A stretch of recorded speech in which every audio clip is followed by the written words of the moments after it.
ಮುಳಬಾಗಿಲಿನ ತಾಲೂಕಿನ ಜನರಿಗೆ ವಿಶೇಷವಾಗಿ ನನ್ನ ಧನ್ಯವಾದಗಳು ಹೇಳ್ತಾ ಇದ್ದೀನಿ. ಯಾಕಂದರೆ ಇವತ್ತು ನನ್ನ ಗೃಹ ಪ್ರವೇಶ ಇತ್ತು. ಎಲ್ಲರೂ ಬಂದು ಒಂದು ಹೇಳೋಕ್ಕಾಗಲ್ಲ ಅಷ್ಟು ಜನ ಬಂದು ನನಗೊಂದು ಯಶಸ್ವಿ ಮಾಡಿಕೊಟ್ಟಿದ್ದಾರೆ. ಅವರಿಗೆಲ್ಲ ನಾನು ಒಂದು ಧನ್ಯವಾದಗಳು ಹೇಳ್ತಾ ಇದ್ದೀನಿ ನಮ್ಮ ತಾಲೂಕಿನ ಜನಗಳಿಗೆ. ಮತ್ತು ನಂದು ನಮ್ಮ ಆನಂದ್ ಗುರೂಜಿ ಸ್ವಾಮಿಯವರು ಎಷ್ಟೋ ವರ್ಷಗಳಿಂದ ನನಗೆ ಚೆನ್ನಾಗಿ ಗೊತ್ತು. ಮೊದಲನೇದಾಗಿ ಇದೇ ನಮ್ಮ ಮುಳಬಾಗಿಲಿನ ತಾಲೂಕಿನ ನನ್ನ ಬರ್ತ್ಡೇಗೆ ಸ್ವಾಮೀಜಿನ ಕರೆಸಿದ್ದೆ ಬಂದಿದ್ದರು. ಆವಾಗೂ ನನಗೊಂದು ಆಶೀರ್ವಾದ ಕೊಟ್ಟರು.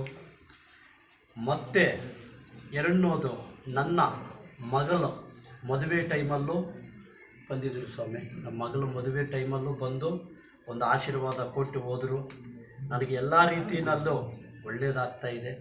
ಮತ್ತು ಇವತ್ತು ನಿಜ ಹೇಳಬೇಕು ಅಂದರೆ ಸ್ವಾಮೀಜಿ ಬಂದು ಮೊದಲನ್ನು ಸ್ವಲ್ಪ ಫ್ರೀಯಾಗಿದ್ದರು.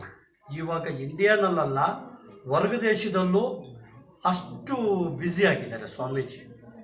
ಅಷ್ಟು ಶೆಡ್ಯೂಲ್ ಅಂದರೆ ಟೈಮಿಂಗು ಸಿಗ್ತಾ ಇಲ್ಲ. ಅಂಥದ್ರಲ್ಲಿ ಒಂದು ತಿಂಗಳಿನಿಂದ ನನಗೇನೆಂದರೆ ಸ್ವಾಮಿ ಬರಬೇಕು, ನಮ್ಮ ಮನೆ ಒಳಗಡೆ ಕಾಲಿಕ್ಕಬೇಕು, ನಮಗೊಂದು ಆಶೀರ್ವಾದ ಕೊಡಬೇಕು ಅಂತ ಎಷ್ಟೋ ನಾನು ಒಂದು ಅಮ್ಮಮ್ಮ ಅಂದರೆ ಒಂದು 30ನಿಂದ 40 ಫೋನ್ಗಳು ಮಾಡಿದ್ದೀನಿ ಸ್ವಾಮಿ. ನನಗಿವತ್ತು ಬಂದೇ ಬರಬೇಕು ಸ್ವಾಮಿ ಅಂಥೇಳಿ 2 ಕಾರ್ಯಕ್ರಮಗಳು ಅಲ್ಲಿ ಸ್ವಲ್ಪ ಡಿಲೇ ಮಾಡಿಕೊಂಡು ನಮ್ಮ ಹತ್ರ ಬಂದಿದ್ದಕ್ಕೆ, ನಮಗೊಂದು ಆಶೀರ್ವಾದ ಕೊಟ್ಟಿದ್ದಕ್ಕೆ ನಮ್ಮ ಕಡೆಯಿಂದ ಒಂದು ಧನ್ಯವಾದಗಳು ಹೇಳ್ತಾ ಇದ್ದೀನಿ ಸ್ವಾಮಿ.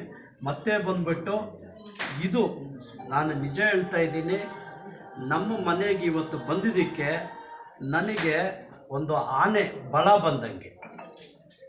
ಯಾಕೆ ಅಂದರೆ ಸ್ವಾಮೀಜಿ ಒಂದು ಆಶೀರ್ವಾದ ಕೊಟ್ಟರೆ ನಮಗೆ ಎಷ್ಟೋ ಒಳ್ಳೆಯದು ಆಗಿದೆ, ಒಳ್ಳೆಯದು ನಡೆದಿದೆ, ಎಲ್ಲ ಒಳ್ಳೆಯದಾಗಿದೆ. ಅದರಿಂದಾನೇ ಇವತ್ತಿನ ದಿವಸ ನಮ್ಮ ಮುಳಬಾಗಿಲಿಗೆ ಬಂದು ನಮಗೊಂದು ಆಶೀರ್ವಾದ ಕೊಟ್ಟು ಹೋಗ್ತಾ ಇದ್ದಾರೆ. ಮತ್ತೆ ಬಂದುಬಿಟ್ಟು ಈ 4 ಮಾತುಗಳು ಮಾತಾಡೋದಕ್ಕೆ ಅವಕಾಶ ಕೊಟ್ಟಿರುವಂಥ ಮಾಧ್ಯಮವರಿಗೆ, ಪತ್ರಕರ್ತರಿಗೆ ಎಲ್ಲರಿಗೂ ನನ್ನ ಕಡೆಯಿಂದ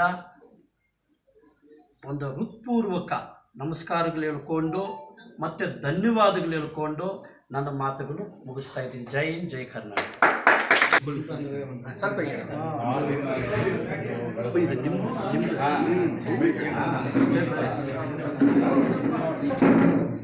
ಸ್ವಲ್ಪ ಹಿಂದೆ ಬರೋಣ. ಬೈಕ್ ಹತ್ರ ಇಡು, ಒಂದ್ಸಲಿ ಮಾತಾಡಿ.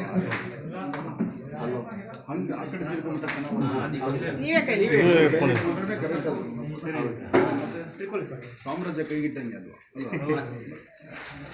ಮೈಕ್ ಇಷ್ಟ ಹತ್ರ ಇಲ್ಲ, ನಿಮ್ಮ ಗಡ್ಡ ಕಾಣಬಾರ್ದು. ಅದು ಬ್ಲ್ಯಾಕು, ಇದು ಬ್ಲ್ಯಾಕು. ಸರ್ ಹೋಗು. ಕೋಲಾರ ಜಿಲ್ಲೆಯ ಮುಳಬಾಗಿಲು ತಾಲೂಕಿನ ಜನತೆಗೆ ನನ್ನ ನಮಸ್ಕಾರ. ಇವತ್ತು 9ನೇ ತಾರೀಕು ನನ್ನ ಮನೆಯದು ಗೃಹ ಪ್ರವೇಶ ನಡೆದಿದೆ. ಎಲ್ಲ ಗೃಹ ಪ್ರವೇಶಕ್ಕೆ ಯಶಸ್ವಿ ಮಾಡಿಕೊಟ್ಟಿದ್ದಂಥ ನಮ್ಮ ಆನಂದ್ ಗುರೂಜಿ ಸಾಹೇಬರಿಗೆ, ಸ್ವಾಮೀಜಿಗೆ ನನ್ನ ಕಡೆಯಿಂದ ವಂದನೆಗಳು ಹೇಳ್ತಾ ಇದ್ದೀನಿ. ಮತ್ತು ನಮ್ಮ ಸ್ವಾಮೀಜಿ ಬಂದು ಆವತ್ತಿನಿಂದ ಒಂದು 30ನಿಂದ 40 ಟೈಮ್ ನಾನು ಕಾಲ್ ಮಾಡಿದ್ದೀನಿ. ಯಾಕಂದರೆ ಟೈಮ್ ಸಿಗ್ತಾ ಇಲ್ಲ ಸ್ವಾಮೀಜಿಗೆ, ಅಷ್ಟು ಬ್ಯುಸಿ ಶೆಡ್ಯೂಲ್ ಇದೆ. ಅದರಿಂದ ಮತ್ತು ನಮಗಿರುವಂಥ ಒಂದು ವಿಶ್ವಾಸ, ನಮಗಿರುವಂಥ ಒಂದು ಅಭಿಮಾನ ಅನ್ನೋದು ಆ ಟೈಮ್ ತಗೊಂಡು ಇವತ್ತು ಬಂದು ನಮ್ಮ ಮನೆ ಒಳಗಡೆ ಬಂದು ಕಾಲಿಕ್ಕಿ ಒಂದು ಆಶೀರ್ವಾದ ಕೊಟ್ಟಿದ್ದಾರೆ. ಅದಕ್ಕೂ ನಮ್ಮ ಕಡೆಯಿಂದ 100% ಸ್ವಾಮಿ ನನ್ನ ಕಡೆಯಿಂದ ಹೃತ್ಪೂರ್ವಕ ನಮಸ್ಕಾರಗಳು. ಯಾಕಂದರೆ ನೀವು ಇದು ಬರ್ತಾ ಇರೋದು 3ನೇ ಬಾರಿ.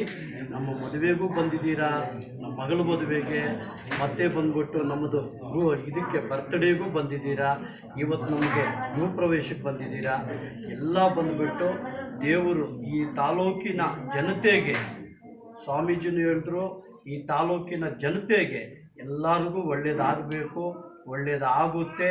ಎಲ್ಲರಿಗೂ ಬಂದುಬಿಟ್ಟು ಹೃತ್ಪೂರ್ವಕ ನಮಸ್ಕಾರಗಳೆಲ್ಲಕ್ಕೂ ನನ್ನ ಮಾತು ಮುಗಿಸ್ತೀನಿ. ಜೈ ಹಿಂದ್, ಜೈ ಕರ್ನಾಟಕ.